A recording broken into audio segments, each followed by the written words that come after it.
大家好，为什么你在家调出来的饺子馅儿不如饭店的好吃？其实啊，方法和诀窍还是非常重要的。大家可以看一下我调的这个饺子馅儿漂不漂亮？这种饺子馅儿调出来，它包饺子不仅鲜嫩多汁，而且馅儿香味美。接下来把秘诀教给大家。大家好，今天咱们来调饺子馅儿，鲜嫩多汁的那一种。同时，咱们今天这种调馅的方法呢，也是酒店一直在用的方法。在调馅前，咱们要知道，调饺子馅儿，咱们首选的肉是猪的前腿肉，因为猪的前腿肉啊，有肥有瘦，3分肥7分瘦，这样有肥有瘦，咱们调出来的饺子馅儿呢，它吃着也香。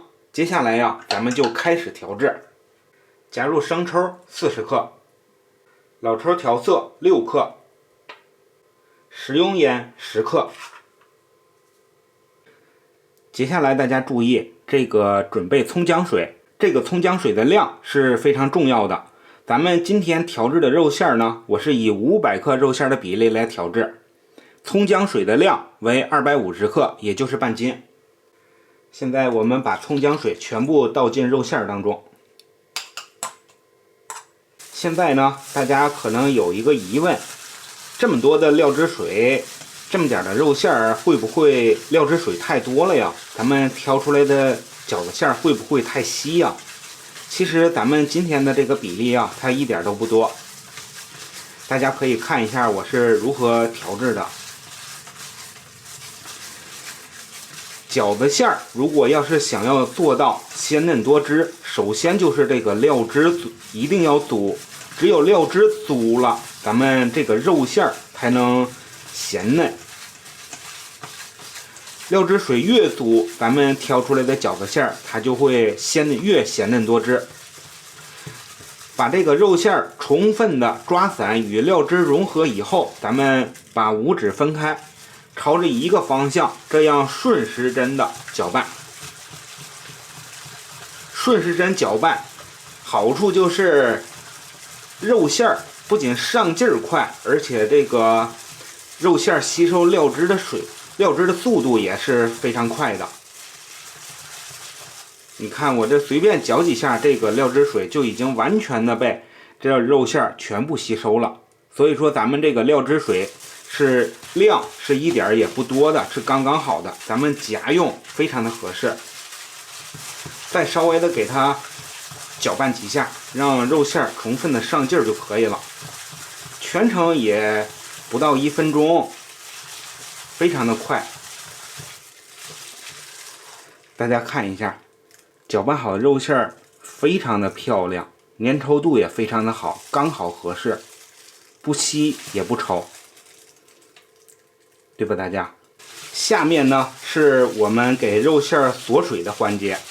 锁水呀也是非常重要的，大家注意看一下啊。接下来咱们开始给肉馅锁水增香。放葱花100克，1到2克的胡椒粉去腥增香，2到3克的白糖提鲜，蚝油不喜欢的朋友也可以不放。接下来咱们用油把这个葱花的香味和调料的香味给它激发出来。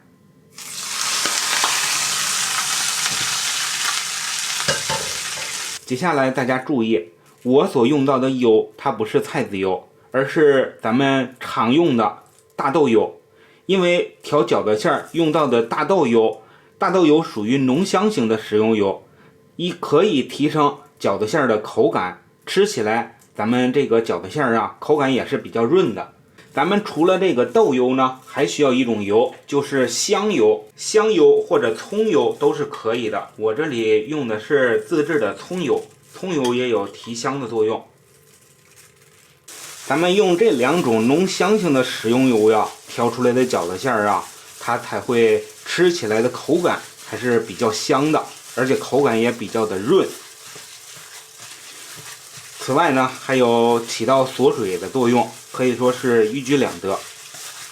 拌匀以后，让这个肉馅的外面呀形成一层保护膜，锁住咱们肉馅当中的水分。大家可以看一下这小肉馅漂不漂亮？非常的漂亮。咱们现在调好的这个肉馅呢，适合包饺子呀、馄饨、整大肉包子都是非常合适的。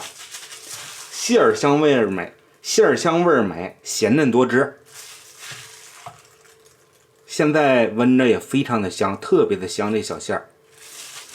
饺子馅儿锁完水以后，咱们可以根据自己的口感呢，往里面加入一些配菜。我这里用到的呢，是我们当地的一种野菜，也是非常好吃的。我也不知道视频前的朋友有没有人认识这种野菜的，大家可以看一下有没有认识的。当然了，如果咱们家里没有野菜的话，也可以选用什么白菜呀、韭菜呀、芹菜呀之类的，都是可以的。咱们将肉馅儿还有配菜搅拌均匀以后，咱们这个猪肉野菜馅的饺子馅吧，就可以说是已经调好了。这样咱们调出来的饺子馅儿，现在闻着太香了，非常的香啊，真的，保证是鲜嫩多汁，馅儿香味儿美，口感是不腥也不柴，特别的好吃。好了，喜欢的朋友别忘点个赞再走哦，谢谢大家了啊！我们下期视频再见。